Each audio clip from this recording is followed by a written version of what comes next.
Bonjour à tous et bienvenue dans cette émission Le Petit Plateau, émission avec un entretien spécial, un nouvel invité spécial sur notre série d'entretiens. Tout d'abord, on va présenter l'équipe, c'est l'équipe type, l'équipe qu'on retrouve tout le temps avec Le Petit Plateau. Avec nous, Paul. Paul, comment ça va ? Bonsoir à tous. Ouais, ça va très très bien. Je suis très heureux encore d'être là pour un nouvel entretien. Très heureux. C'est super, avec Paul. Toujours le second larron, le troisième acolyte du trio magique, le Petit Plateau. C'est Jordan. Jordan, comment ça va ? Salut, moi ça va très bien. On n'a pas de problème technique et ça c'est génial. Du coup tout va bien. Tout va bien. Je suis très heureux d'être là. Ok, super. Et avec nous ce soir, le présentateur, le journaliste du duo GCN en français, Florian Chabal. Florian, comment ça va ? Salut les gars, écoutez, ça roule, c'est le cas de le dire, un peu plus sur Swift que sur la route en ce moment, mais ça va, tout va bien. Écoute Florian, on est parti pour une émission d'environ 30 minutes où voilà, on va échanger sur plein de sujets ensemble. Tout d'abord, Jordan va tirer un portrait de qui est Florian Chabal. Alors, Florian Chabal, tu es, comme tu te le décris toi-même, un journaliste, consultant, caméraman, réalisateur et scénariste. Un bien beau panel de métiers que tu mets au service de ta passion qui est le vélo. Alors, auteur de performances prometteuses, un amateur avec le JSC Blagnac Vélosport, mais lassé du cyclisme, tu cherches de nouveaux défis. Tu deviens donc pendant 5 ans responsable scientifique et commercial à Braun Médical, puis tu reviens vers le monde du vélo en 2016, en tant que cycliste, non pas vraiment, puisque en tant que journaliste animateur du petit journal du Tour. Cela te motive pour passer une école à Rome qui va te permettre d'apprendre tout ce qui se passe autour de la cinématographie notamment, ce qui est évidemment très utile pour apprendre à réaliser. Tu en profites durant cette période décidément bien remplie pour devenir journaliste à Eurosport en mars 2017. À la sortie de ton école en 2018, tu deviens également journaliste reporter d'images pour Gomera Productions, où tu suis le Merzouga Rally pendant presque 2 ans. Enfin, en décembre 2019, tu rejoins GCN pour présenter GCN en français, qui te pousse à quitter Eurosport en mars pour t'y consacrer pleinement, ce que tu fais jusqu'à aujourd'hui. Alors, je n'ai rien oublié. Top, bel édito, Jordan, j'ai rien à ajouter. Non, c'est très bien présenté. Évidemment, c'est un parcours très professionnel que tu as présenté, même si tu as ajouté un peu de vélo. Ouais, c'est à peu près mon parcours, assez atypique, comme tu l'as dit. Après le vélo, j'ai mis la tête dans le guidon sur le boulot. Du coup, un peu comme tout le monde, je cherchais ma voie, j'étais commercial. Et puis voilà, à un moment donné dans ma vie, je me suis dit qu'il manquait un truc, donc j'ai voyagé, j'ai testé un peu plein de choses, et puis je me suis retrouvé consultant puis journaliste pour Eurosport International, et maintenant chez GCN. Mais je pense qu'on est là pour en parler. Exactement. Donc on va débuter cette émission par cette première partie, par le portrait original de l'invité, par des questions décalées sur ta personnalité, tes goûts, sur tes passe-temps, etc. Donc on va débuter directement avec la première question.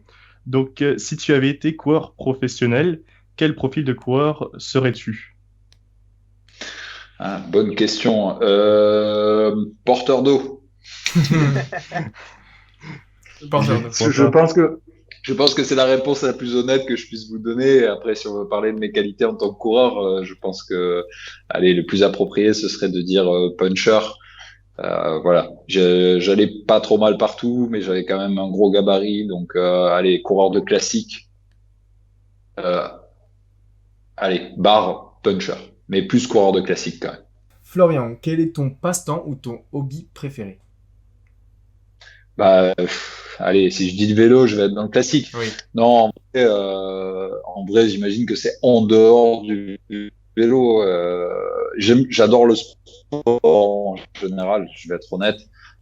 Après, je suis un petit déchelesse, donc j'ai un petit coup de cœur aussi pour le rugby.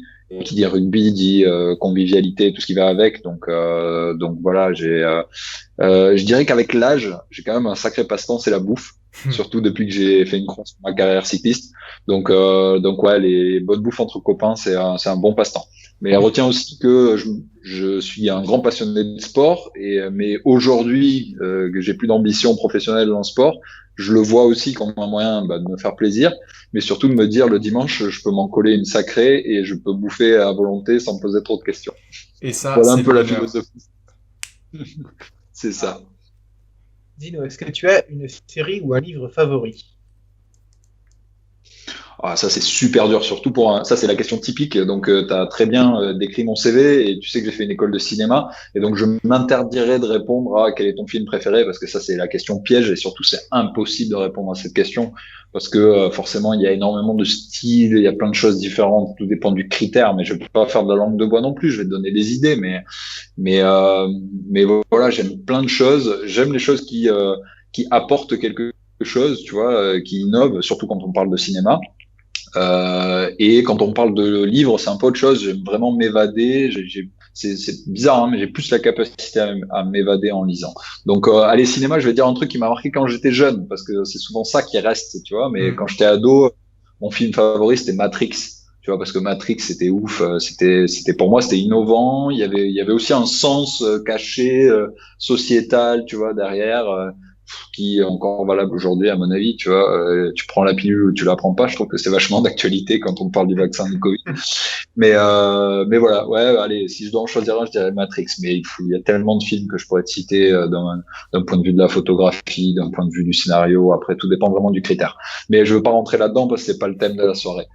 Pour répondre sur le livre, allez, celui qui m'a le plus marqué, c'est aussi un film d'ailleurs hein, de Sean Penn, mais c'est Into the Wild. Mais c'est Ok. le livre original qui a été écrit par un journaliste américain. Je me souviens plus de son nom, mais c'est pas grave, vous le retrouverez pour moi. Qui est très différent du film pour le coup, qui est un peu plus dans le style documentaire, mais j'ai adoré parce que j'ai vécu avec ce gars-là l'histoire, tu vois, originelle de ce type qui se pose des 10 000 questions sur sa vie et qui se demande, tu vois, à un moment, ce que toute notre génération, la mienne, la vôtre, s'est posé à un moment, la quête de sens, tu vois, te dire c'est quoi le sens de ma vie, pourquoi je fais ça, pourquoi je fais des études pendant 15 ans, c'est quoi le but de gagner toujours plus de thunes pour au final avoir une pièce de plus dans ton appart parisien et puis rouler avec une grosse bagnole qui pollue. Et voilà. Et Into the Wild, ça a été pour moi un livre super marquant et qui m'a fait me remettre en question, voyager, changer de métier et arriver à, tu vois, aujourd'hui vivre de mes passions, quoi. Donc voilà. C'est ni du grand cinéma ni de la grande littérature, mais c'est une réponse super honnête que je te donne et super simple. Le plus important, c'est l'impact émotionnel que ça. Ouais, exactement. Je suis assez d'accord avec toi. Est-ce que tu as un style de musique ou un artiste préféré? Alors, je suis très, très, très hétéroclite dans la musique que j'écoute. Je vais être honnête aussi, je suis pas un grand mélomane dans le sens où j'adore la musique, mais je suis pas, j'étais toujours très très mauvais en blind test. Par contre, je peux vous faire marrer un peu en vous racontant que à l'époque où j'étais interne au Crêpes de Toulouse en sport-études, on avait un style de musique favori qui était totalement en décalage avec beaucoup d'autres régions, notamment quand on faisait les sélections, tu sais, en challenge nationaux ou en Coupe de France après. Tu sais, t'avais un peu les clans comme ça qui s'organisaient. T'avais l'Île-de-France, c'était un peu le rap, tu vois, un peu le pora français. C'était un peu, ils se la jouaient un peu racailleux, c'était marrant. Et nous, dans le Sud-Ouest, c'était soit chanson paillarde à fond, et donc totalement en décalage. Et c'était très drôle. Soit on avait un autre truc aussi, c'était la maquina à l'époque. Vous avez pas connu ça, vous, mais c'était la techno espagnole. Oh là. Et voilà, avec la proximité dans le sud-ouest de l'Espagne, à l'époque, c'était un truc, ça nous rendait fous et on se foutait ça à bloc pour s'échauffer avant les chronos. Voilà. Donc, je vous dis ça, mais sinon, en général, aujourd'hui, j'ai un peu grandi quand même. Non, j'aime bien tout, j'aime bien le rock, j'aime bien plein de trucs. J'aime toujours beaucoup l'électro, mais voilà, assez hétéroclite. Ok, et bien très original, la Makina. On ira se renseigner, on ira écouter ce que Ouais, c'est. ouais, allez-y. Il y avait un Euh, groupe, cherchez sur le net Chassis et vous verrez, ça nous rendait fou quand on était ado, quoi. eh ben, C'était, j'ai de super souvenirs là-dessus et j'ai passé pour un vieux con, mais j'assume. eh ben, écoute, on le fera, on le fera. Euh, Moi, ma question là, c'est quel est ton premier souvenir de vélo?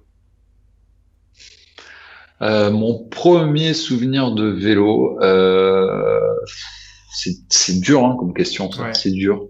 Peut-être mon premier vélo au final. Mon premier vélo, un petit cadre rouge, un petit vélo avec des roues. Je sais même pas de quelle dimension. Tu sais vraiment les vélos d'enfant quoi. Tu sais, je crois que j'étais pupille 2 ou Benjamin 1, un truc du genre. Donc vraiment très très jeune. Et bon, évidemment, quand tu commences à cet âge-là, tu commences à pédaler avant de commencer à faire du vélo, tu vois, et à ambitionner quoi que ce soit dans le vélo. Mais ouais, j'ai eu assez vite un petit vélo de route tout mignon, tu vois. J'imagine ça, quoi. J'ai pas beaucoup de vidéos ou de photos parce que à l'époque, on était un peu moins réseaux sociaux et un peu moins, on n'avait pas tous des iPhones, ça n'existait pas, hein, donc voilà. Mais putain, comment je me sens vieux à dire ça. C'est vrai. Même vous faites hein, quand vous aviez 7-8 ans, tout le monde n'avait pas un iPhone dans la main. C'est vrai. Et ouais, donc du coup, ouais, ça doit être mon premier vélo. Un petit vélo rouge en acier, de route avec le vrai guidon, avec le creux du cintre et tout. Trop bien.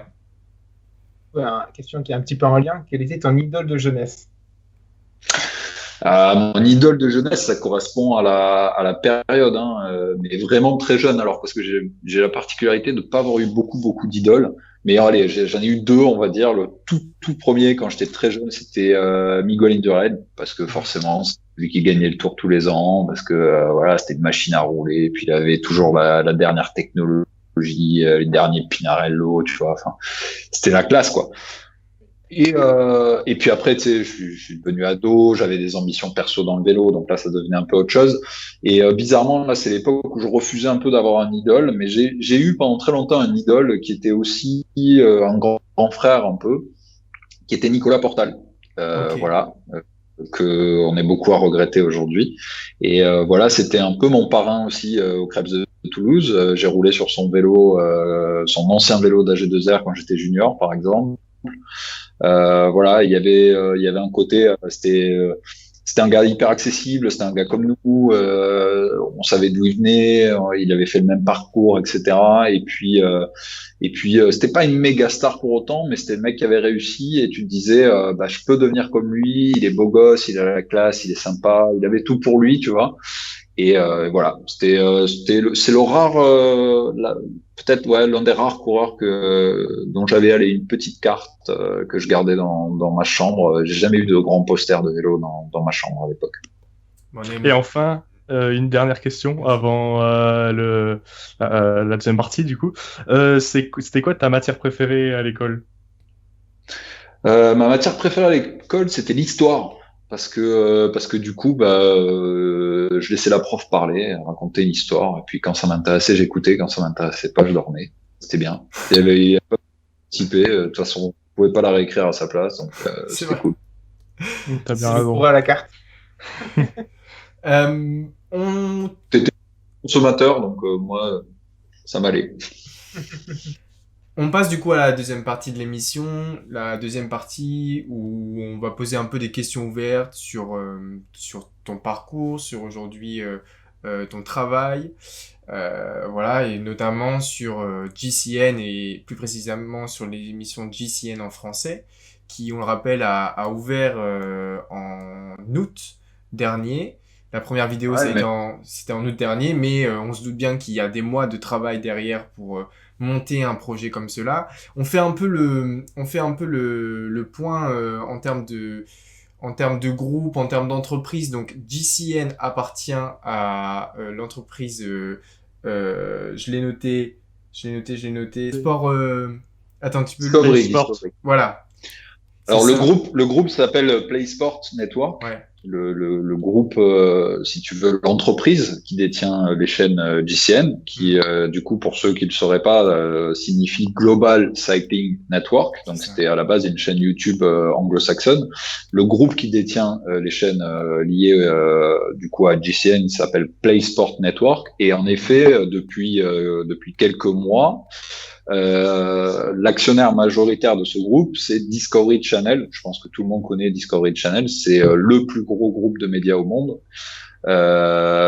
Donc voilà, en France, on le sait peut-être pas d'ailleurs parce que c'est c'est l'un des pays où ils sont le moins présents, paradoxalement, mais ils ont énormément de chaînes. Vous soupçonnez même pas l'étendue de la galaxie de chaînes Discovery. Et parmi ces chaînes-là, il y a du coup les chaînes GCN, mais il y a aussi une chaîne qui est plus connue en France qui s'appelle Eurosport. C'est ça. Voilà, et qui était mon ancien employeur. Donc ça vous fait un peu la transition pour comprendre comment je suis passé de l'un à l'autre. J'imagine, vous entrevoyez déjà comment les connexions se sont faites. C'est ça. Et donc du coup, dans la suite de cette présentation qui est importante, je pense, pour que les gens comprennent un peu d'où vient GCN et quel est le rapport entre Eurosport et GCN, parce qu'on a pu le voir ces derniers mois, si on regarde le vélo depuis Eurosport. Comment s'est déroulée la création de la chaîne GCN en français, du coup? Écoute, ça a été comme tu l'as dit, ça a été un long parcours, mais à la fois long et simple. Ça a été compliqué à cause du Covid, ça a été retardé à cause du Covid, mais je veux dire, comme tout le monde cette année, on a tous eu des contraintes liées à cette pandémie, donc voilà, nous, on va pas se plaindre. Mais ce qui est vrai, c'est qu'on était prêt à lancer, pour tout vous dire, pour Paris-Roubaix, donc au mois d'avril. Paris-Roubaix, première date, date originelle. Donc voilà, on avait des semaines de tournage d'organiser. On avait donc moi d'abord j'ai été contacté il y a un moment par GCN. On a eu de longues discussions. La première fois que j'ai été contacté par eux, c'était pendant le Giro 2019 que je couvrais pour Eurosport. Donc on a poursuivi les discussions. On a finalement décidé de travailler ensemble au courant de l'année 2019 et j'ai signé pour rejoindre le groupe juste un peu avant Noël 2019. Donc j'ai commencé à aller à travailler effectivement depuis janvier. Et mon premier boulot, on m'a demandé de créer l'équipe, en gros, donc de trouver un deuxième présentateur et puis monter une petite équipe de choc pour lancer cette version francophone. Donc voilà, on avait beaucoup de candidats potentiels. Donc moi j'ai repris les candidats qui avaient déjà été vus en entretien, donc beaucoup d'anciens pros parce que c'est un peu le modèle économique de GCN. Et j'ai apporté aussi les miens et j'ai notamment apporté dans la besace des potentiels Loïc Chetou qui venait tout juste d'arrêter sa carrière et que je connais aussi personnellement et que je voyais totalement dans ce rôle-là parce que si vous avez déjà regardé une vidéo de GCN, on est quand même pas on essaie de parler de vélo de façon sérieuse, mais on se prend pas beaucoup au sérieux. Il fallait une touche fun et Loïc correspondait totalement à ça. Même si je vous garantis que je peux être très très fun et beaucoup plus que je le montre dans la chaîne, parce qu'en fait, il est tellement con que je suis obligé de jouer le rôle du sérieux, quoi. Mais sinon, c'est impossible. Mais voilà, du coup, voilà, ça s'est fait comme ça. Et juste avant, c'est exactement ça. Donc chacun trouve sa position et voilà. Disons que je suis une version de Loïc qui a grandi un peu, vu qu'on a quelques années d'écart et je suis obligé de jouer le sérieux. Mais c'est pas grave, ça me va bien aussi. Et du coup, juste avant le confinement, on avait à peu près booké l'équipe, en tout cas l'équipe de base pour débuter. On était sur le point de lancer les premiers tournages pour avoir un peu de matière pour lancer la chaîne. Et puis là, il y a eu le confinement. Et du coup, on s'est posé la question. On n'avait pas assez d'images pour pouvoir lancer sereinement. On a dit, qu'est-ce qu'on fait? Est-ce qu'on lance à l'arrache un peu comme ça? Est-ce qu'on attend? Et honnêtement, on a vraiment été entre deux pendant tout le confinement. On a vraiment failli lancer plusieurs fois. Et puis au final, on s'est dit, bon, on a trop attendu. Maintenant, on va attendre encore un peu et on va lancer ça proprement. Donc, ça a repoussé à l'été. Donc voilà. Voilà un peu l'historique de comment ça s'est créé. Et donc, on a lancé cet été. On s'est dit, on va lancer pour le Tour, tu vois, qui a été repoussé aussi. Mais pour la date historique du Tour, on va dire, les gens s'attendent à avoir du vélo l'été. Donc, on a lancé en juillet, en réalité. Okay. Moi, ce que je voulais savoir, c'est est-ce que vous êtes satisfait du coup de ce lancement là, parce que ça a été du coup compliqué avec le Covid, mais est-ce qu'avec le recul, du coup, ça, vous dites, on a quand même bien réussi? Ouais, honnêtement, on est très satisfait. Moi, ça m'aurait vraiment frustré de lancer pendant le confinement avec des vidéos un peu des demi-vidéos, tu vois. On aurait dû faire des vidéos que des vidéos de voix off, des trucs un peu avec un niveau inférieur au standard de ce qu'on a pu proposer grâce au fait d'attendre un peu plus. Donc oui, très satisfait. Et puis le public a été au rendez-vous de suite, donc ça c'est très cool. C'est vrai qu'on reprend un concept qui est connu des anglo-saxons, mais vous savez comme moi que nous les Français, ce que font les Anglais, on regarde pas trop. Donc ils ont décliné le concept dans beaucoup de pays, mais il y a des pays dans lesquels ils étaient déjà vachement suivis, genre l'Allemagne. Le jour où ils ont lancé, ils ont eu 10 000 followers en une semaine parce que il y avait beaucoup d'Allemands qui regardaient la chaîne anglo-saxonne déjà. et qui du coup, quand ils ont vu la chaîne en anglais, ben, ils se sont abonnés direct. Alors qu'en France, moi, quand j'en parlais avec les copains, il y a personne qui connaissait ou très très peu, y compris chez les pros, quoi. Tu parles avec un Anglais, tu lui demandes c'est quoi JCN direct. Et tu demandes à Chris Froome c'est quoi JCN, il connaît plus sport limite. Je rappelle, pour ceux qui ne le savent pas, mais la chaîne originelle anglo-saxonne, il y a 2,5 millions d'abonnés. C'est le plus gros réseau de cyclistes au monde, quoi. C'est énorme. Et donc, bref, pour revenir à nous, notre lancement, évidemment, on n'est pas sur ces niveaux-là, mais eux, il y a 10 ans qu'ils existent. Hein. Mais allez, un peu moins de 5 mois, on a quand même 30 000 abonnés.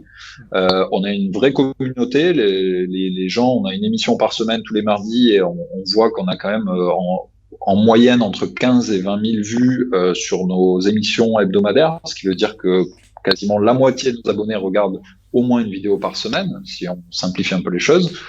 Donc c'est très cool, il y a beaucoup d'engagement, on a de super bons retours. Voilà, après il faut être indulgent aussi, on fait pour l'instant les émissions beaucoup à distance avec Loïc, pour les raisons qu'on connaît tous.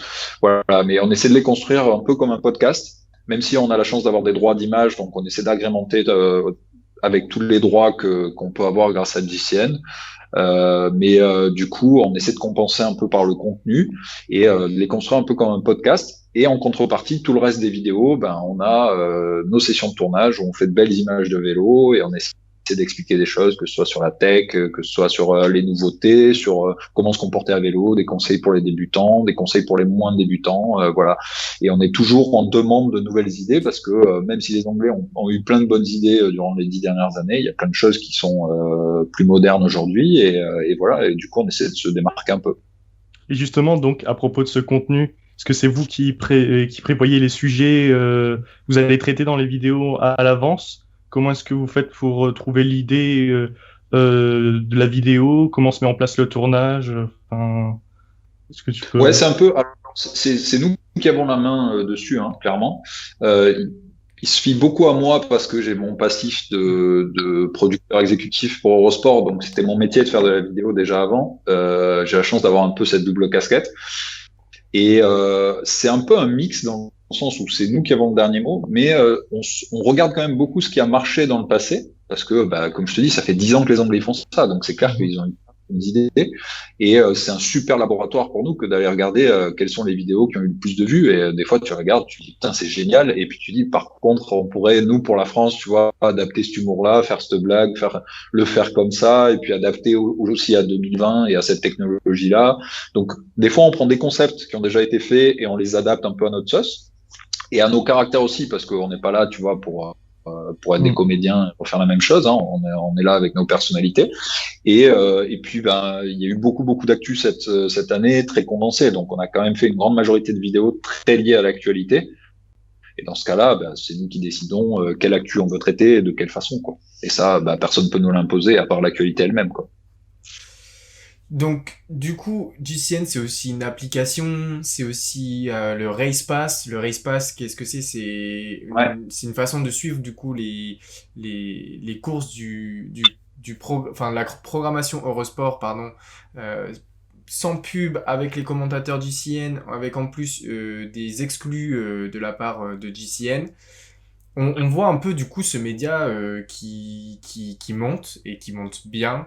L'objectif de Discovery en rachetant du coup JCN, ça a été du coup de fusionner, d'allier du coup les avantages de JCN et d'Eurosport pour pouvoir créer la plus grosse plateforme de cyclisme mondial. C'est quoi les objectifs dans l'avenir là? Est-ce que tu t'es un peu au courant de quels sont les objectifs importants, des choses que vous aimeriez faire, voilà. Après, c'est si t'as le droix de nous en parler ou pas. Si t'as pas le droit, c'est pas grave. Non, mais t'as bien expliqué. Je pense que je suis pas suffisamment bien placé pour parler des objectifs stratégiques du groupe parce que je les connais pas.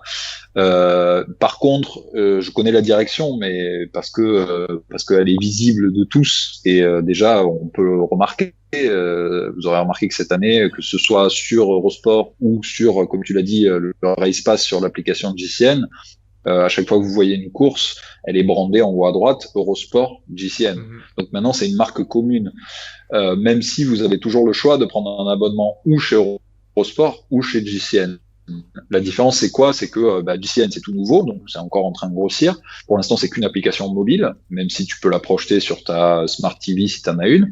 Eurosport, c'est une chaîne multisport qui offre un bouquet du coup de droits un peu plus ample, mais plus traditionnel avec de la publicité, etc. GCN, c'est que du vélo, c'est un réseau social de vélo et on vous propose aussi des courses pour lesquelles on vous demande une petite participation financière si vous voulez la regarder.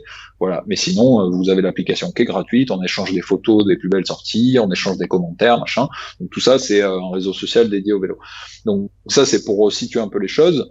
Et comme tu l'as très bien dit, c'est pas une fusion à proprement parler, mais plus une alliance pour l'instant. Moi, je vois les choses un peu comme ça. Je pense que on est une forme de ressource l'un pour l'autre, c'est-à-dire qu'Eurosport a énormément de compétences, d'expérience dans un domaine qui est la télévision, et ils nous fournissent ça aussi dans la production de direct.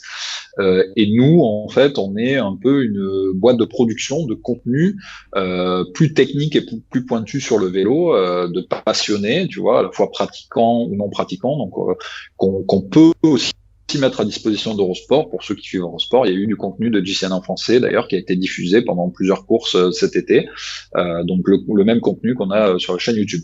Et pour conclure du coup sur le futur de tout ça, honnêtement je sais pas trop quelle est l'idée de GCN, de Discovery d'ailleurs derrière tout ça, mais clairement je pense que leur but c'est de faire monter la marque GCN un peu comme la chaîne du vélo au niveau international, tu vois, il y a, ils ont déjà Discovery, par exemple, Golf TV, tu vois, donc c'est la chaîne du golf au niveau international.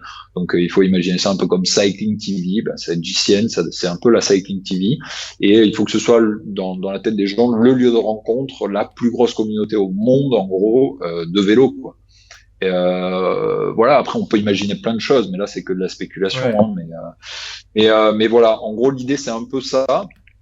Et Eurosport, un peu comme le fait Canal par exemple, Canal+, tu vois, il propose plusieurs chaînes, c'est un bouquet de chaînes. Eurosport deviendrait un peu un bouquet de toutes ces chaînes super spécialisées, dont JCN serait le pendant du vélo, quoi. Moi, c'est un peu comme ça que je vois les choses, mais voilà, ça va mettre du temps à se mettre un peu en place, tout ça.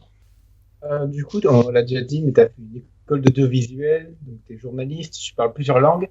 Est-ce que cette polyvalence, c'est quelque chose qui te tient à cœur et est-ce que c'est aussi ce qui t'a permis de réussir? Ouais, ça me tient à cœur. Après, je pense c'est un peu le pendant de notre génération. Je m'inclus, comme ça me rajeunit. M'en veuillez pas les gars, mais vous voyez là, vous êtes en train d'animer un direct ou en tout cas un semi-direct. Je pense pas que ça fasse partie des compétences qu'on requiert de vous à l'école. C'est des choses que vous allez chercher ailleurs et que vous allez chercher à apprendre parce que vous êtes curieux et que vous avez envie de développer vos compétences. Ben, ma démarche a toujours été un peu la même et voilà, j'ai voulu toucher un peu à tout. J'aimais la vidéo, j'ai voulu comprendre comment on faisait de la vidéo, comment on faisait de la captation d'images, quel était le regard artistique qu'il pouvait y avoir derrière. J'ai voulu comprendre comment on faisait du montage. Voilà. Et puis après, je me suis dit, bon, ben, qu'est-ce que tu sais faire dans la vie? J'ai voyagé, donc je parle des langues, je connais très bien le vélo. Si tu peux allier tout ça, qu'est-ce qui pourra en ressortir? Et ben, voilà, je pense que la réponse, elle est assez évidente et je pense être au bon endroit. Ouais, c'est sûr, on est une génération où il faut savoir tout faire. Regardez, les mecs, les plus grands youtubeurs, ils ont progressivement appris à tout faire. Aujourd'hui, ils font des prods qui sont d'un niveau télévisuel. C'est la plupart des autodidactes, mais c'est très drôle parce que la télé, quand moi j'y suis arrivé, j'avais pas du tout la prétention de connaître ce milieu, mais ils cherchaient des mecs qui fassent digital entre guillemets. Et la seule façon qu'ils avaient de décrire le digital, c'était en gros comme la télé, mais en moins bien. Tu vois, non, mais faut que non, ça fait trop de télé, c'est trop, tu vois, c'est un peu trop chiadé, c'est un peu trop, non, mais fais un truc plus simple, t'emmerdes pas, prends un selfie stick, un iPhone qui vibre, c'est pas grave.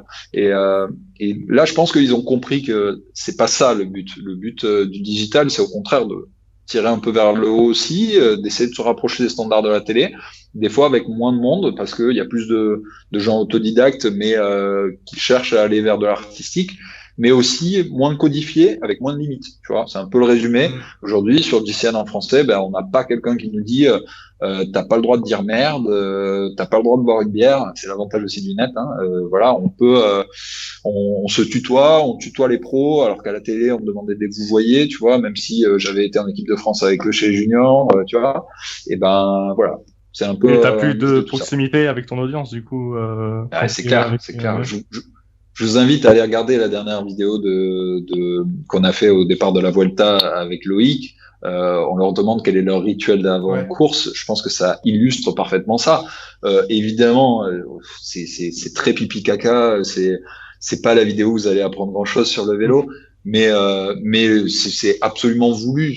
On se prend pas au sérieux. Et il y a un moment, on a aussi envie de montrer ce côté-là des pros et arrêter de montrer que des interviews robots où les mecs te disent ouais, on prend les étapes les unes après les autres. Oui, aujourd'hui c'était difficile, demain ça le sera encore plus. Voilà. Et là, les mecs ils te répondent avec sincérité. Et on essaie de profiter et de vous faire profiter aussi des accès qu'on a, de la proximité qu'on a avec ça.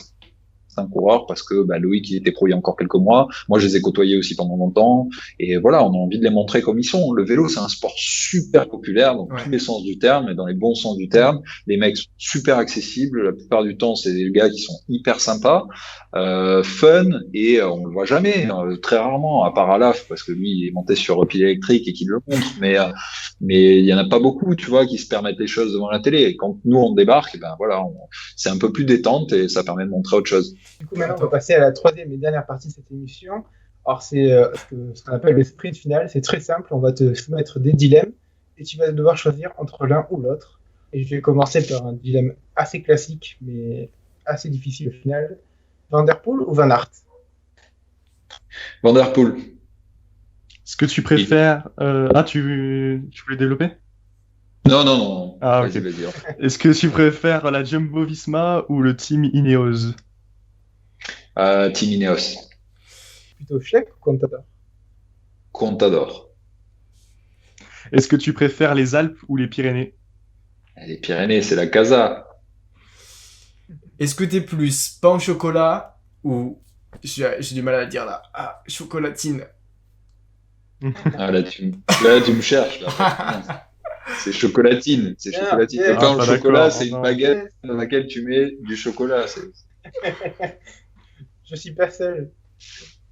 Alors, plus Giro, Tour ou Vuelta? Mon cœur balance entre le Giro et le Tour. Est-ce que tu préfères Paris-Roubaix ou le Tour des Flandres? Paris-Roubaix. À choisir entre un trio entre Hinault, Fignon ou Greg LeMond. Allez, Hinault. Mais Hinault le coureur. Okay. Pas ce qu'il est devenu. Alors là, attention, ça va être très, très dévago. Plutôt France TV, Eurosport ou la chaîne Équipe? Oula forcément, je suis pas très très objectif, mais même en essayant de l'être, par rapport au spectateur que je suis, sans aucune hésitation, Eurosport. Okay. Pour un spectateur averti, pour moi, il n'y a pas de question à se poser, quoi. Cyril Guimard ou Marc Madiot? Marc Madiot. Là, duel franco-français, est-ce que t'es plus Thibaut Pinot ou Romain Bardet? Thibaut Pinot. T'es plus Sagan ou Gilbert? C'était dur, mais quand même Sagan, il a tellement fait pour notre sport et son image ces dernières années que ouais, je suis obligé de dire Sagan. Mais j'adore Philippe Gilbert. C'est vraiment que ce soit humainement ou sportivement, il est au top. Mais ouais, je suis obligé de dire Sagan. Et enfin, pour terminer, Tom Bonnen ou Fabian Cancellara? Ça aussi c'est dur. Ça c'est vraiment dur. Ça c'est vraiment très dur. Allez, je vais dire Tom Bonnen parce que il représente tellement en Belgique, il y a tellement un folklore tout autour de ça que voilà, c'est au-delà du sport, quoi. Ok. Jordan va te présenter le dernier tout petit concept de l'émission et après on pourra conclure l'émission. Alors, ça marche. Le dernier concept, il est très simple. On va te laisser réfléchir. Tu vas avoir 1 minute pour toi, pour conclure l'émission. Tu peux raconter ce que tu veux, de n'importe quel sujet. Tu as vraiment le champ libre durant 1 minute pour parler de ce dont tu as envie. Voilà, on va te laisser réfléchir évidemment un petit peu. En attendant, je vais laisser Justin conclure l'émission. Donc, pendant que Florian réfléchit à son sujet personnel qu'il a envie d'aborder. Je vais conclure l'émission. Merci beaucoup à Florian d'avoir été présent avec nous durant cet entretien. On a appris plein de choses, c'était super intéressant. Plaisir, les gars. La chaîne GCN en français, si vous ne la connaissez pas et si vous êtes amateur de cyclisme, il y a 30 000 personnes qui la suivent. Normalement, vous devez en avoir entendu parler. 30 000 personnes n'ont pas pu se tromper. C'est ça. N'hésitez pas à aller les suivre, n'hésitez pas à les voir parce que là, on a eu Florian, mais il y a aussi Loïc chez tout. Florian, on a pas mal parlé, qui est une super personne, qui est un ancien pro, qui a couru notamment chez Cofidis et le duo marche très très bien. On leur souhaite que du positif pour la suite. Merci à Jordan, merci à Paul d'avoir été encore là durant cet entretien. Merci à toi. Ça fait plusieurs qu'on en fait et c'est toujours aussi passionnant d'avoir des invités et d'en apprendre toujours plus sur le monde du vélo. Florian, je vais te laisser la parole pour ta petite minute perso pour conclure cette émission. Impeccable, ce sera hyper simple. Ma minute de conclusion, je vais la faire sur mon beau pays, les Pyrénées, en particulier le département de ma naissance, l'Ariège. Venez faire du vélo parce que c'est une région magnifique et dans ce département-là, vous découvrirez quelques belles routes du Tour, notamment le Prat d'Albis, juste au-dessus de Foix, qui a été découvert par le Tour de France il y a 2 ans maintenant. C'est un cul-de-sac, mais si vous voulez faire une boucle, vous pouvez aussi prendre la magnifique route des Corniches et Renaissance au niveau des cabanes et ensuite enchaîner sur le plateau de Beille et vous pouvez vous arrêter en haut et manger directement avant de faire la descente. Attention à pas trop picoler parce que sinon c'est plus compliqué. Et bref, pensez en tout cas au petit-déj à vous faire une petite chocolatine et surtout prenez plaisir parce que la région est belle, il y a de quoi se faire plaisir sur un 2 roues et puis les gens sont sympas donc voilà. N'hésitez pas. Et puis passez aussi par GCN en français parce qu'on vous parle aussi de jolies régions à visiter à vélo, notamment petit exclu, mais une des récentes vidéos, c'est les plus beaux sites qu'on a eu l'occasion de voir avec Loïc en Corse. Donc voilà. Sympa. Allez, salut à tout le monde. Encore merci pour l'invitation et puis à bientôt.